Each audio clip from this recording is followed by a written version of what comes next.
Então, o que nós temos são pessoas muito informadas, mas pessoas muito imaturas. O sistema socioeducativo, ele ainda não conseguiu amadurecer na cabeça dos governantes como sendo um instrumento de resgate da adolescência.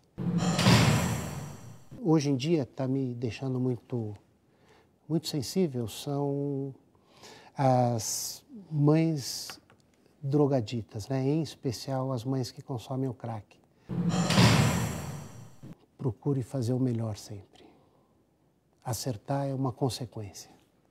Faça o melhor de você, nunca faça de qualquer jeito. Se acertar, acertou. Se não acertar, você tentou. O que você não pode é ter a sensação de errar sem ter tentado acertar. No cartão de visita de hoje, recebemos o juiz titular da Vara da Infância e da Juventude da Lapa e membro da coordenadoria do Tribunal de Justiça de São Paulo, Dr. Reinaldo Sintra de Carvalho. Magistrado desde 1989, ele já passou pelas comarcas de Apiaí, Dracena e Piracicaba e foi o responsável pela área da infância e da juventude no Conselho Nacional de Justiça entre abril de 2010 a abril de 2012. Com grande representatividade na área em que atua, Reinaldo foi o representante do Poder Judiciário na delegação brasileira para a revisão da Convenção de Haia na Holanda, para a adoção internacional de crianças e adolescentes.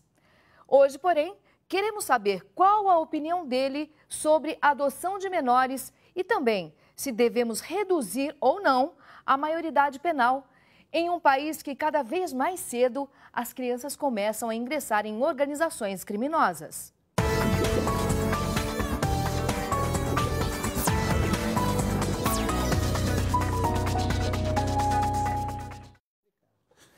Doutor Reinaldo, bem-vindo ao cartão de visita.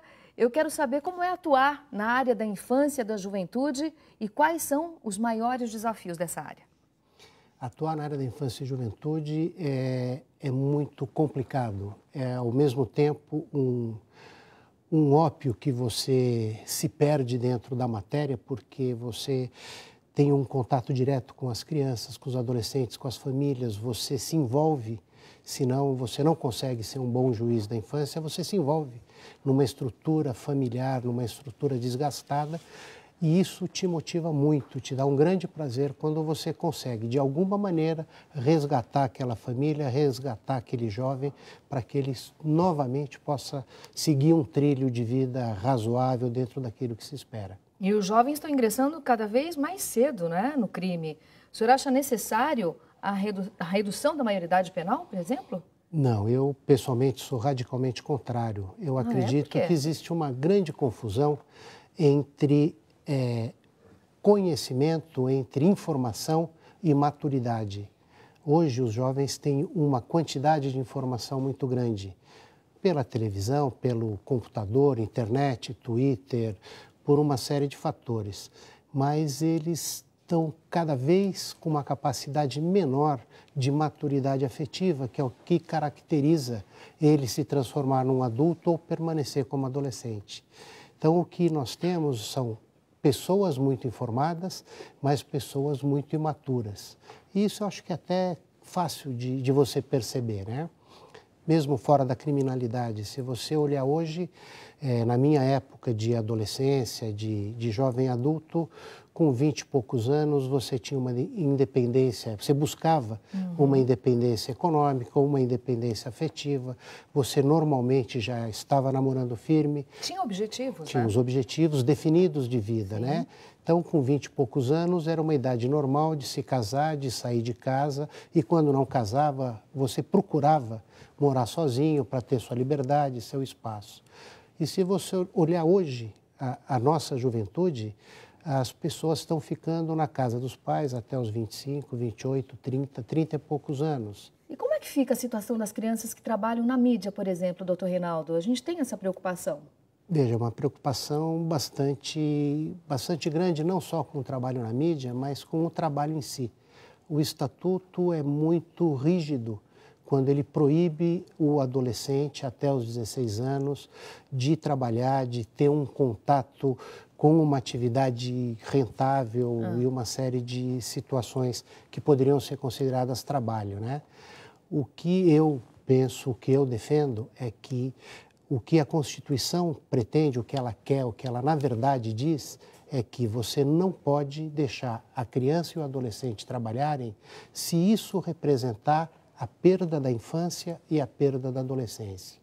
Ou seja, se uma criança exerce uma atividade laborativa qualquer que seja, mas ela não está perdendo a possibilidade de brincar, ela não está perdendo a possibilidade de ir na escola, ela não está perdendo o contato com seus pais, ela eventualmente pode. Claro que não é um trabalho de carteira assinada, um trabalho de 8 horas por dia, quer dizer que mas se a uma gente adequação. estiver assistindo TV hoje, por exemplo, uma criança cantando, ela precisa de uma autorização, então? Precisa de uma autorização, com certeza, porque é preciso que o Estado exerça um certo controle, porque existem, infelizmente, abusos, tanto dos genitores, que eventualmente fazem dos seus filhos, né, um ganha-pão, uma forma de acrescentar a sua renda, como de empresas de mídia que eventualmente exploram a imagem daquela criança para objetivos nem sempre adequados. E a criança que começa a trabalhar antes, ela não se afasta automaticamente do crime? Não seria bom para essa criança?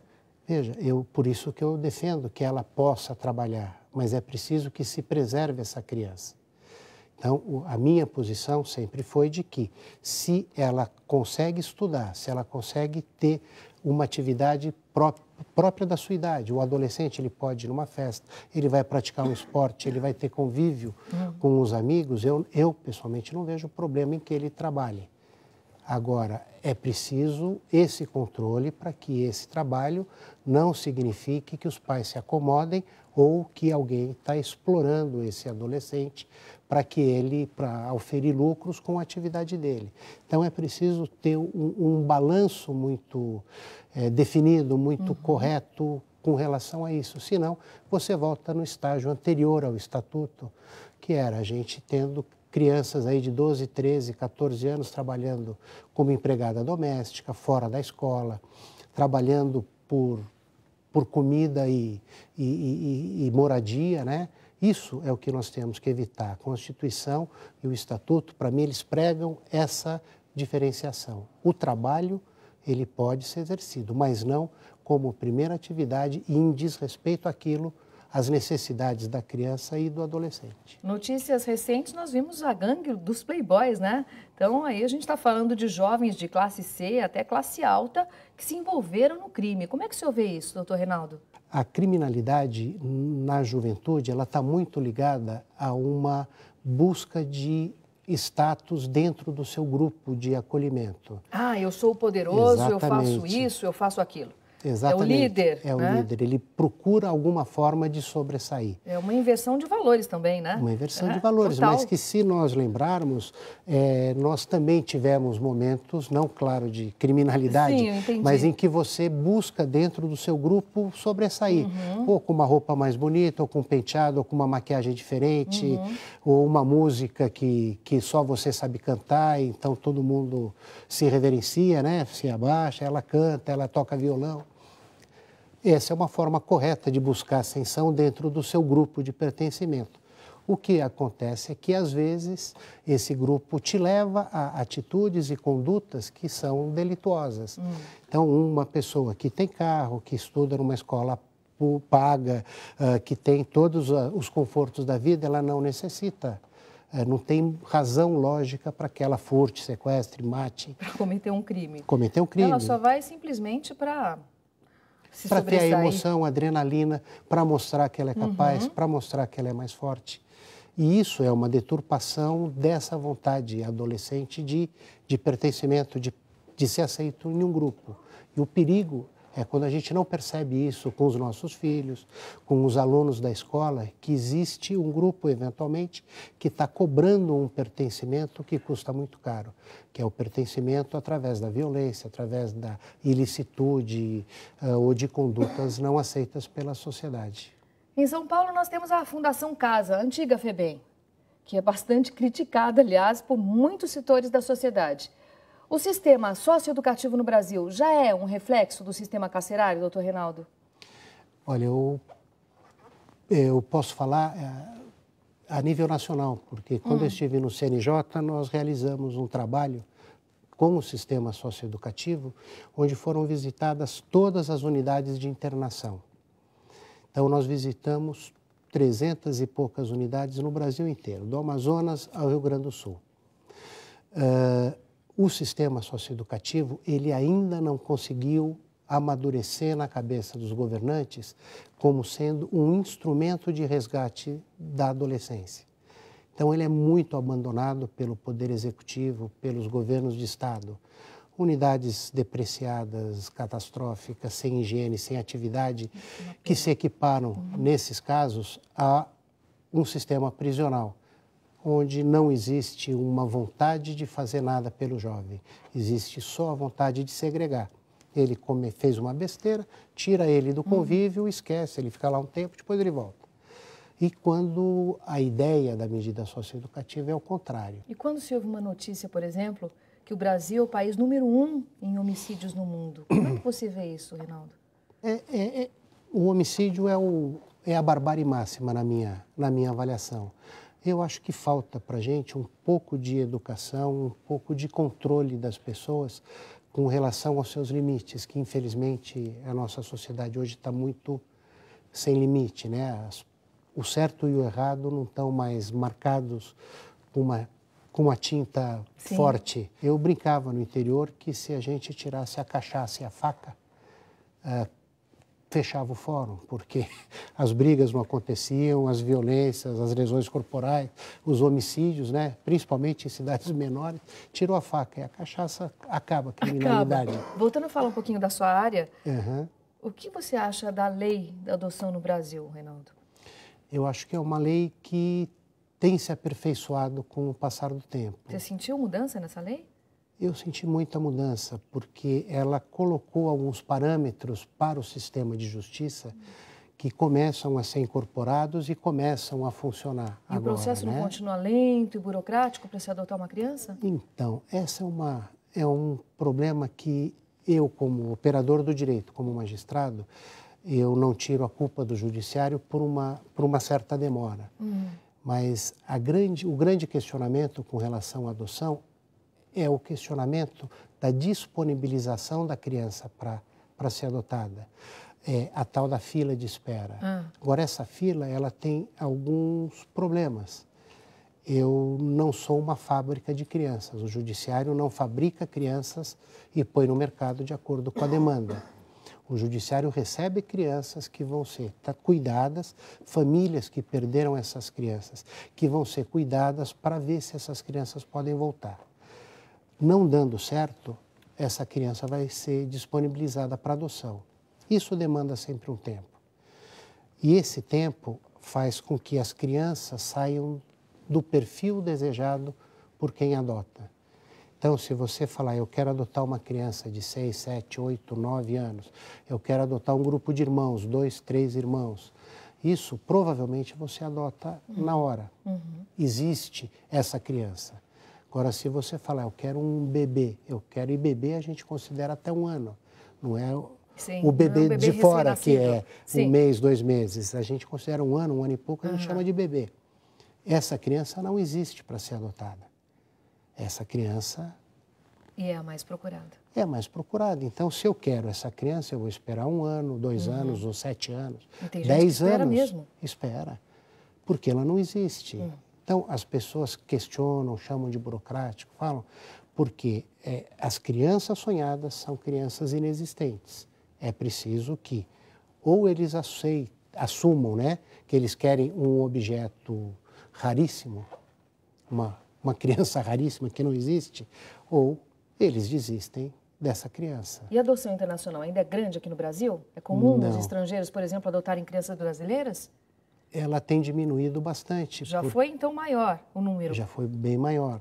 O que existe é que, dentro de um trabalho que o judiciário tem feito com cuidado na preparação de quem quer adotar, os grupos de apoio à adoção que se espalharam pelo país inteiro, a gente está conseguindo fazer com que o adotante tenha uma percepção de realidade maior e que ele deixe de sonhar com a menininha loira de olhos azuis, com cabelo cacheado, que a mãe fez o pré-natal num hospital de primeira linha, que os pais nunca beberam, que não existe, né? E eles caem para a realidade. E com isso, a gente está conseguindo colocar no Brasil crianças com uma idade, uma faixa etária mais elevada. E isso acarreta que as adoções internacionais, como elas só podem acontecer quando não existe um brasileiro que queira aquela criança, as crianças fiquem mais velhas, também para adoção estrangeira. E também desestimula os estrangeiros de adotarem no Brasil. Em 2009, você foi entrevistado na Rádio Record e fez uma declaração que é o nosso mural da semana. Encontrar uma família para adoção e depois de um tempo a família devolver a criança é a pior sensação para um juiz. O senhor ainda fica muito decepcionado com essa situação ou hoje encara isso com mais naturalidade, doutor Reinaldo? Quanto mais o tempo passa e mais a gente convive e trabalha, mais decepcionado fica. É mesmo? Não se acostuma com a situação? Não dá para acostumar, porque o nosso objetivo é fazer o melhor. E você cria instrumentos, você melhora o curso de preparação, você capacita melhor os seus técnicos para avaliar, você se dispõe a um conhecimento maior e acreditando que você cada vez mais diminui a margem de erro, essa margem que oscila e que é impossível de você prever. E quando você não consegue diminuir eventualmente essa margem, ou ela acontecem os casos dentro dela, você questiona tanto trabalho, tanto investimento, tanto cuidado que eu tive na hora de escolher aquele casal, na hora de aproximar aquelas pessoas e depois ver que não dá certo, é muito decepcionante. Qual a maior lição que o senhor tirou da participação que teve como representante do Judiciário na delegação brasileira para a revisão da Convenção de Haia para a adoção internacional de crianças e adolescentes em 2010? Qual foi a maior lição, doutor Reinaldo? A maior lição foi que eu acreditava que no resto do mundo a adoção internacional ela era talvez semelhante ao que acontecia no Brasil, aonde ela recebe muitas críticas ainda. E ter visto que o Brasil foi citado como exemplo de seriedade, o Brasil citado como exemplo de mudança na forma de agir com relação à adoção internacional, era muito grande e aquilo me deixou muito feliz, porque eu participei... Orgulhoso. Muito tempo da Comissão de Adoção no Estado de São Paulo, tudo mais, e saber que países considerados eventualmente mais desenvolvidos, mais éticos, eles tinham uma postura muito diferente da nossa e muito pior com relação a princípios éticos, a princípios morais de como lidar com uma criança ou com alguém que vai ser adotado de um país para o outro. Eu quero saber se o senhor é a favor da alteração do Código Penal brasileiro, doutor Reinaldo. Eu acho fundamental que o Código seja atualizado. O Código Penal é da década de 40 e de lá para cá muita coisa se alterou. O tipo da criminalidade, a forma de se punir se alterou também, a visão de como punir, o que é necessário punir, o que não é necessário. Eu acho que é fundamental para que a gente readeque o sistema penal, o sistema de justiça à realidade. Só o trabalho jurisprudencial, ou seja, os juízes, os tribunais, relendo aquela legislação antiga, é insuficiente para que traga uma segurança e uma certeza. Então é importante que o Congresso fixe os novos parâmetros para que os juízes trabalhem de uma forma mais objetiva e a sociedade tenha mais segurança daquilo que ela pode e daquilo que ela não pode fazer. Bom, doutor Reinaldo, o senhor cursou Educação Física na USP, foi presidente do Centro Acadêmico. O que leva um garoto, um esportista, a ingressar no universo jurídico? Conta isso pra gente. Bom, eu entrei na Educação Física porque na época era aquilo que eu achava que era interessante, né? Atividade física, vida ao ar livre, trabalhar com atividades não cotidianas, né? Não monótonas. Mas logo que eu entrei, eu percebi que na verdade, eu gostava das coisas mais monótonas, de um trabalho intelectual mais tranquilo, né? Um outro tipo de abordagem para a sociedade, uma realização diferente. Então a sua paixão por moto não tem nada a ver com isso? Não. Talvez seja a minha válvula de escape. Então, continua apaixonado por moto, continua fazendo suas viagens, adora os grupos? É um momento de lazer que eu tenho hoje, é conseguir uns dias ou até um dia para dar um passeio, sentir um ar diferente e a cabeça poder relaxar um pouco. Porque fora disso é tudo muito corrido, né? Muito... Aventura, adrenalina é sempre muito bom, né, Reinaldo? É ótimo. Casado há 25 anos, hein? Pai de 2 filhas, eu quero saber quais os medos que o senhor tem no dia a dia. Olha, hoje minhas filhas já estão bem crescidas, né? O medo vai ficando menos medo e mais ansiedade pelo que vai acontecer com elas. Eu acho que cada fase é um tipo de medo, É um tipo de não é? medo, é. Eu chamo hoje mais de ansiedade para que elas consigam encontrar o seu caminho, que encontrem pessoas boas para conviverem, que se sintam realizadas profissionalmente. Então, é um medo diferente, eu chamo mais de ansiedade. Mas eu acho que o grande medo hoje de quem é pai é aquela fase terrível da adolescência, né? Que é dos 11, 12, 13 anos até os 19, 20 anos, que você tem o que nós já conversamos, né? Um grupo que às vezes induz para um caminho diferente, uma perspectiva de vida ou muito sonhadora ou muito reflexiva e a pessoa acaba saindo do grupo, ela não tem um pertencimento e acaba sendo um adulto que vai ter dificuldades. E como é que foi ficar 2 anos em Brasília e deixar as 2 filhas aqui? Olha, para mim foi terrível. Para elas eu acho que foi muito bom, né? Você acha? Casa montada, contas pagas e pai e mãe distantes. Liberdade, né? oba! Total. Não, foi uma experiência que eu acho que para mim foi gratificante, porque durante esses 2 anos elas tiveram que assumir as responsabilidades da casa. E amadureceram também de alguma forma, né? Demais, porque não tinha o pai para chorar, nem a mãe para fazer carinho, né? E elas tiveram que se virar. Eu vinha muito pouco para São Paulo com a minha esposa, então elas tinham que encontrar solução para os problemas, abastecer a geladeira, né?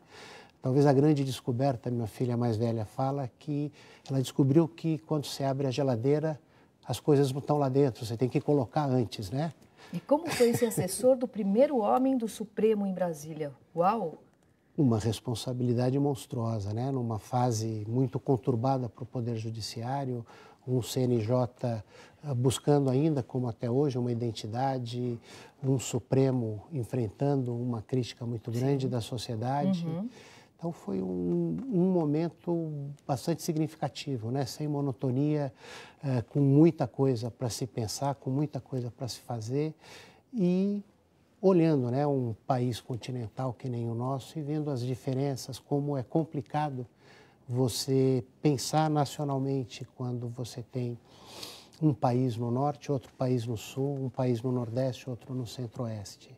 Então foi 2 anos de muita revolução na minha cabeça, 2 anos de muito aprendizado. O trabalho de juiz é solitário? Demais. O juiz decide sozinho, né? Por mais que a gente estude, que a gente converse, que a gente tente pegar a opinião dos outros, na hora que você decide é a sua assinatura que vai embaixo, né? Então, a responsabilidade, né, por aquilo que você assina é só sua. Você não tem, como nos tribunais, um colegiado. Então, se eu decido um processo de um jeito, tem mais 2 desembargadores que podem falar, olha, talvez não seja assim, eu penso diferente, e com isso você ter uma divisão de responsabilidade. Como é né? que é para você conviver com isso a vida inteira, saber que está decidindo ali a vida das pessoas? Olha, você se acostuma a ter essa responsabilidade, né? Mas não é uma situação muitas vezes prazerosa, não. Mas você confessou que acaba se envolvendo um pouquinho também. Se envolve, não adianta o juiz dizer que ele está isento, né? Ainda mais numa área de infância. Então você tem situações muito complexas para decidir, quando você tem uma família no limite do viável para o inviável. Já chorou, Reinaldo? Não por causa de processo, mas já passei muita noite em claro. já tive que me controlar em depoimentos de algum crianças. Caso que te marcou, alguma... Olha, os casos que me marcam muito e que tem, hoje em dia está me deixando muito sensível são as mães drogaditas, né? Em especial as mães que consomem o crack, porque são pessoas que estão com uma dificuldade muito grande de largar um vício que é quase impossível de ser largado. E essas crianças ficam abandonadas? São mães que são carinhosas, amorosas, mas que não conseguem, não é porque não querem, porque é muito difícil mesmo largar o vício, e elas te imploram paciência, te imploram calma, não tire meu filho. E você vê que elas fazem um movimento nesse sentido, mas não conseguem. A droga ainda consegue ser mais forte nessa hora? Muito mais forte. E eu pelo menos, né? Eu fico sempre com a sensação da escolha de Sofia, porque se eu deixar a criança com aquela mãe, essa criança pode sofrer muito. E se eu tirar a criança daquela mãe, ela perdeu todo o estímulo para mudar de vida. O que seus pais te ensinaram que você tenta ensinar para suas filhas hoje, Reinaldo? Procure fazer o melhor sempre. Acertar é uma consequência. Faça o melhor de você. Nunca faça de qualquer jeito. Se acertar, acertou. Se não acertar, você tentou. O que você não pode é ter a sensação de errar sem ter tentado acertar. Aproveitando agora, eu quero saber para quem você entrega o seu cartão de visita. Bom, eu entrego para minha esposa, que me aguenta há 25 anos. O nome dela? Ilka. E que sempre esteve me apoiando, sempre prestigiou a minha vontade de trabalhar, de viajar, de estar presente em tudo, né? Minhas filhas, por consequência, que sempre tiveram um pai não ausente, mas não tão presente. Menores abandonados, crianças aguardando família para adoção e jovens de classe média envolvidos em delitos. Uma verdadeira bomba relógio. Em um país com tantos contrastes, ver diversos jovens fora da sala de aula ou até mesmo estudando e supostamente sendo financiados por organizações criminosas mostra que precisamos evoluir muito para ser o país do futuro. E não é de se espantar que os juízes e promotores sempre peçam para que fotos de familiares não sejam divulgadas. Se, por um lado, eles lutam por uma sociedade melhor, por outro, têm um certo receio do mundo em que vivem. O juiz da Vara da Infância e da Juventude, Reinaldo Sintra de Carvalho, sabe bem o que é esta triste e constrangedora realidade. Decidir o futuro de pequenos brasileiros somente com os olhos da justiça deve ser algo bem difícil e preocupante. E é para este homem, que tem todas essas atribuições como rotina, que eu entrego o meu cartão de visita de hoje. Record News, jornalismo 24 horas de plantão.